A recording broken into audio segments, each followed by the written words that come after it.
Avant de débuter notre leçon d'aujourd'hui, on passe d'abord à la correction de notre devoir. Alors je lis. Voici les 4 notations qui correspondent à chaque figure. La première consigne. Cherchez comment s'appelle chaque figure. Alors, on doit chercher le nom de chaque figure. Bien sûr, comme vous voyez, on a ici des figures et on a des noms. La première figure, comme vous voyez, on a sur cette figure, on a 2 points, A et B. Comme vous voyez ici, le trait ou bien cette ligne, on peut dire, est limitée au point B et illimitée au point A. Alors, c'est une demi-droite. On cherche à côté, à droite, on cherche le nom en regardant bien l'écriture codée. Donc, la première écriture, on a AB entre 2 parenthèses, c'est-à-dire que c'est une écriture qui correspond à une droite. AB, deuxième écriture, AB entre 2 crochets, c'est une écriture qui correspond à un segment. Troisième écriture, BA, on a un crochet au point B et une parenthèse au point A. Alors, c'est-à-dire que c'est une demi-droite limitée au point B et illimitée au point A. Quatrième écriture codée, AB, on a crochet au point A et on a une parenthèse au point B.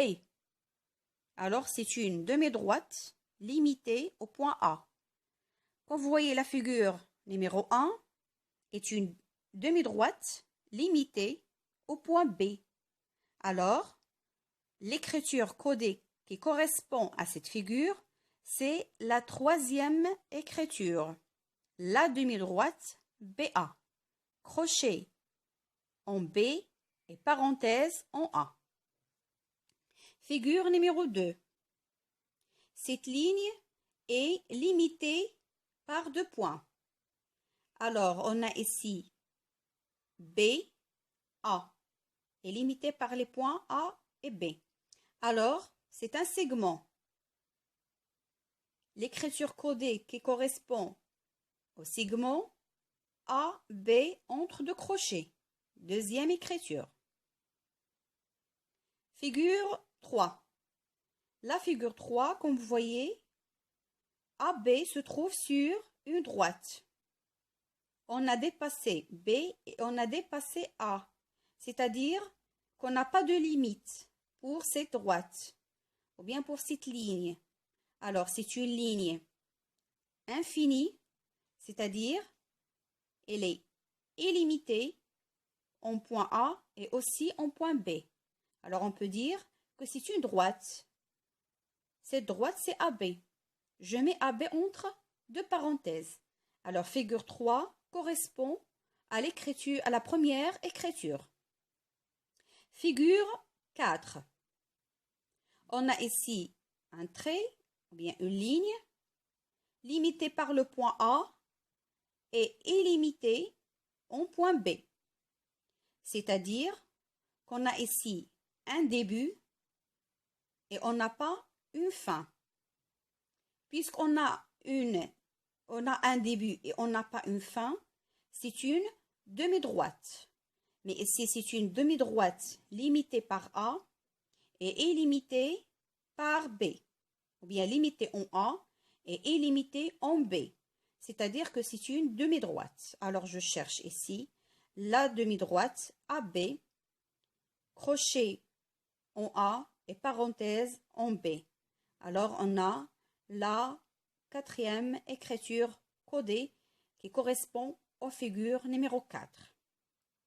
Alors ici, on a cherché le nom de chaque figure et on a associé la bonne notation à la bonne figure. Alors, la première figure, comme on a déjà dit, situe une demi-droite BA. Deuxième figure, le segment AB, ou bien on peut dire le segment BA. Troisième figure, la droite AB ou bien la droite BA.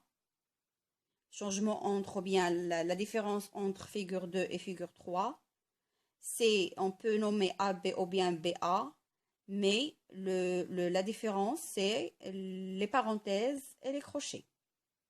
Quatrième figure, situe une demi-droite, limitée en A et illimitée en B, alors la demi-droite AB. J'espère que vous avez déjà la bonne réponse. Attendez d'autres activités. Et maintenant, on commence notre leçon d'aujourd'hui.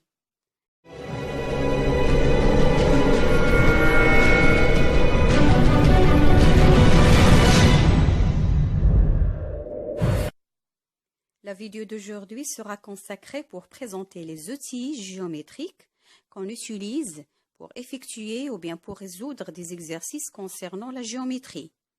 Allons-y. La règle. On utilise la règle pour tracer des traits, des lignes, en général des droites.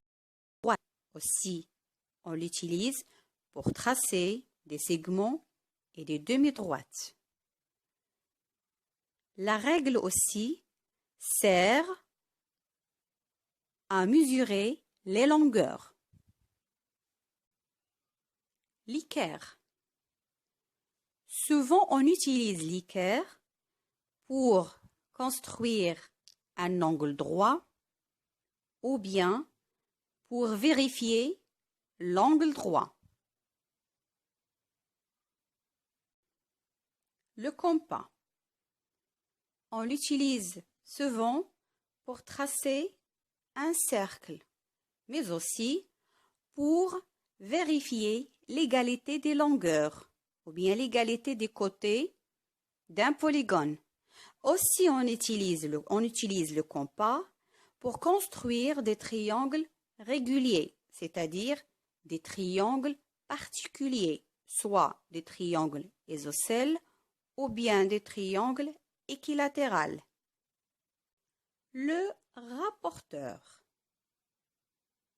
Cet outil géométrique, on l'utilise pour construire des angles ou bien pour trouver la mesure des angles.